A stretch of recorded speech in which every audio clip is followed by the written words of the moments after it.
I believe in the power of learning, and so does Smart Deal Academy. This incredible nonprofit serving the greater Charlotte area is changing lives through personalized tutoring, homeschool teaching, and enrichment classes for students of all ages. From pre-K phonics to private music and Spanish lessons, Smart Deal creates a safe, joyful space where kids grow in confidence and curiosity. This work only happens because of generous donations from those who believe every student deserves a chance to thrive. Every dollar fuels one-on-one support, creative programming, and the kind of encouragement that sticks with a child for life. Be a part of that impact by visiting smartdeal.com and make a tax-deductible donation today. Let's build a brighter future together.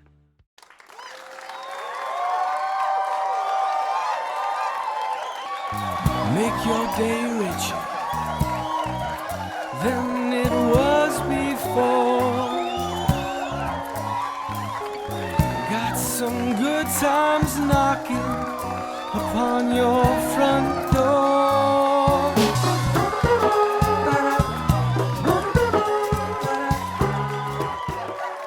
Well, Ian, thanks for being here. Thanks for asking me. Of course. Tell everybody about the Spandow House Dog Rescue.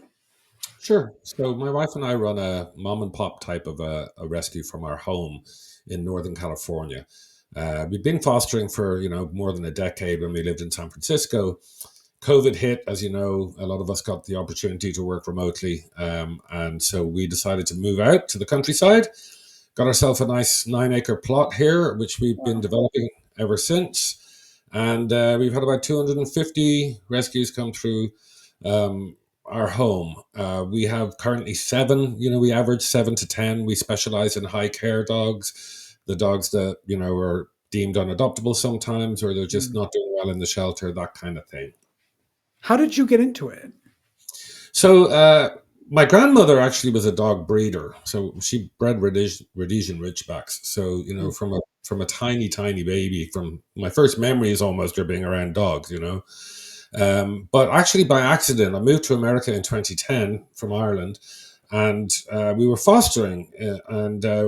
While we were fostering for the local shelters, we noticed that a lot of these dogs they really needed to be, in some space. There were certain dogs that wouldn't recover in a small home or a backyard or in a city. Mm-hmm. They needed the countryside, they needed some space, and certain breeds in particular. So we always kind of had a dream that, we would set up our own rescue in the countryside, and COVID sort of afforded us that possibility. And we're just about 5 years now here. What is is there, I guess, an average time that a dog is with you, or that a dog, I don't know, turnover rate is probably the wrong word, but it's not actually. And it's a great question because, the range is, we've had 2 fosters here for over 3 years. Wow. One of them here is over a year. Some of them, honestly, will turn around in like 3 to 4 weeks.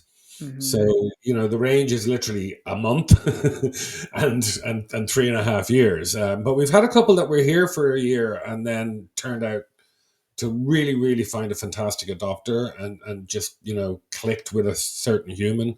There was one Malinois we had called Sally, who hated everybody, me included, by the way, for the first year. Loved my wife, wouldn't come near me. She eventually warmed to me after about a year, but she hated everybody else in the world. And then a lady came to visit one of our other rescues, and this Malinois, Sally, just went straight over to her, lay in front of her, and chose her. And she jumped into her car about 3 days later. I had never been able to get her into a car in a year and a half, and she ran over to this lady's car and just jumped in, So sometimes they choose their adopters, which is a nice thing. Mm-hmm.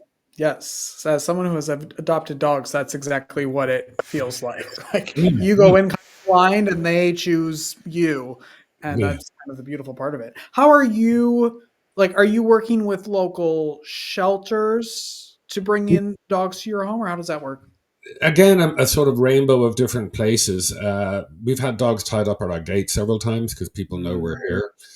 We do work with the Yuba County shelter very closely and the Martinez shelter. So when there's special cases there, we also work with partner other groups. So other rescue groups who know about us, and, they may have a particular dog in Los Angeles or somewhere else, that would thrive better in an environment like this. So, and I've pulled maybe a dozen dogs just off the side of the road when people have called me up and said there's a loose dog, running down Highway 20, and we'll go up and we'll trap them, or 9 times out of 10 we'll be able to trap them, and then unfortunately there's an area near where I live where people dump dogs. They think it's safe because it's a quiet road. So we've actually found 2 or 3 dogs down at the end of this sort of dead end road where they could have only been dumped. Wow.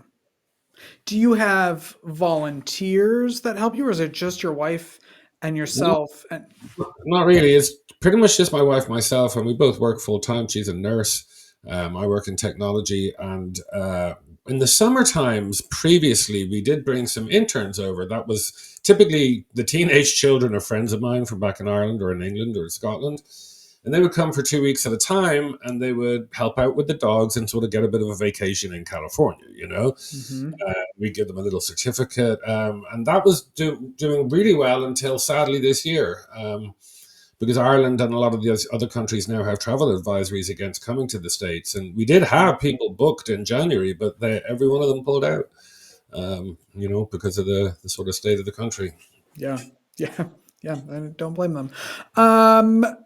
How can people help you then? Like what kind of help can people out there give to you? Well, I'm shameless to be promoting my book, Rescuing Dogs and Salespeople, it's called, and all the proceeds for that go straight to feeding and caring for dogs. It's available on Amazon. We're on all the usual social media channels, so TikTok and YouTube and Facebook and Instagram. And probably 50% of our adopters have found us via social media, have found the dog via social media. Yeah. So, the way people can help is to follow us on any kind of social media, and indeed share some of the stories and some of the dogs that we have with people that they might know who might be looking to adopt a dog.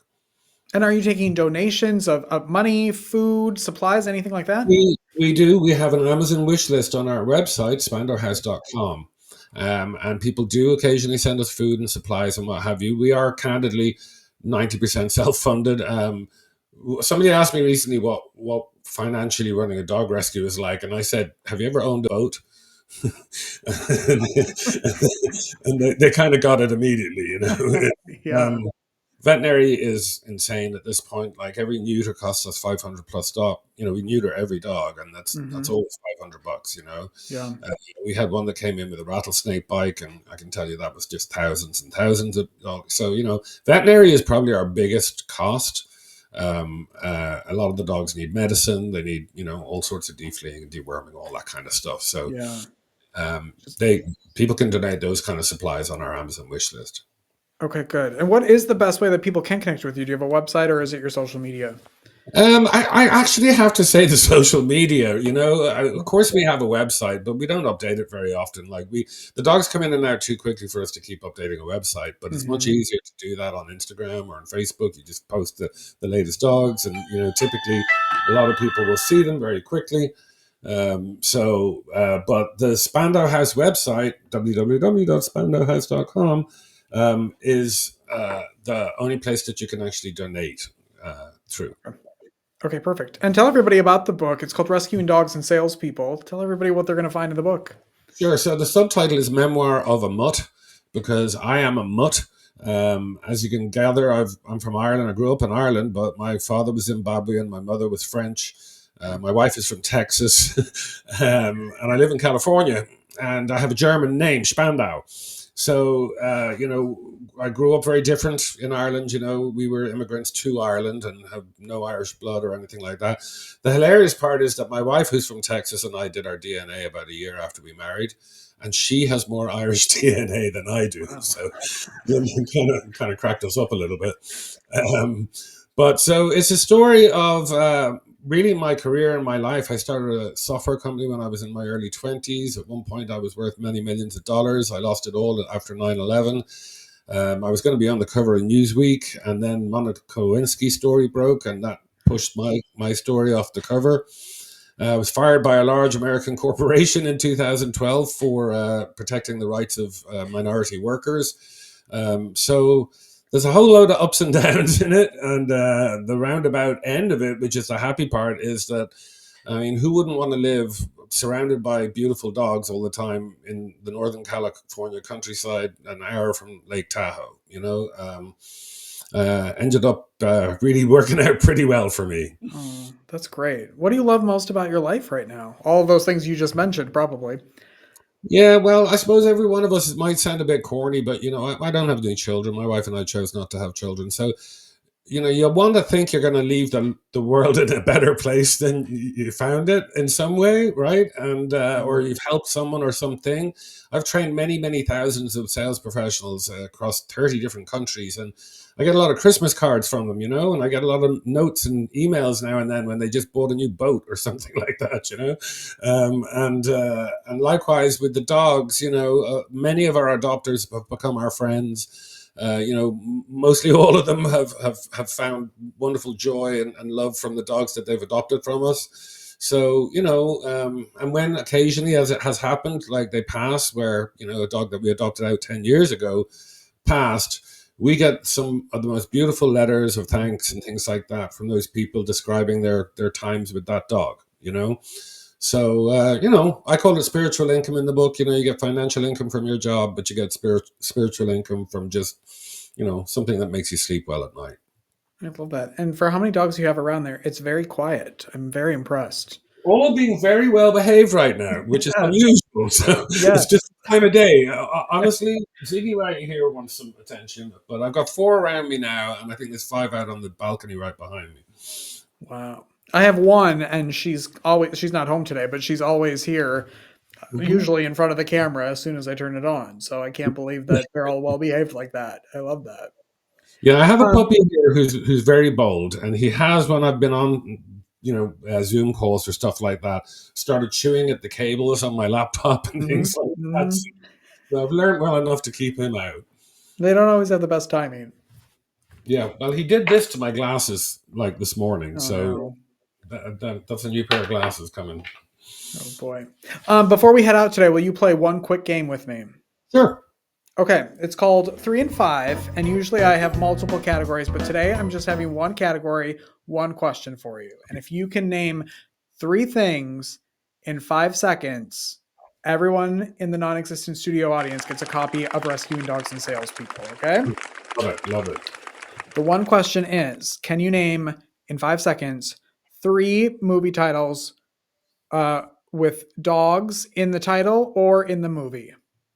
Marley and Me. The Lassie and darn it, that's got to be 5 seconds, right? It is 5 seconds, but Beethoven, 101 Dalmatians. What else That's do the we one I got? was actually trying to think of, the Disney Yeah. one. I could see the dogs running around and I couldn't think. It's okay. You got close enough that everyone here in the non-existent studio audience is going to get a copy of Rescuing Dogs and Salespeople. You at home should go buy your copy to help support the House Dog Rescue. And Ian, thank you so much for being here. Thanks so much for having me. Of course, and thank you for all the work you're doing. That's a lot of work. Like I said, I have one dog, and I'm exhausted at the end of the day from hanging out with her. So I appreciate it. Get a second one. That'll keep him occupied. Yeah, okay, that's what everybody says.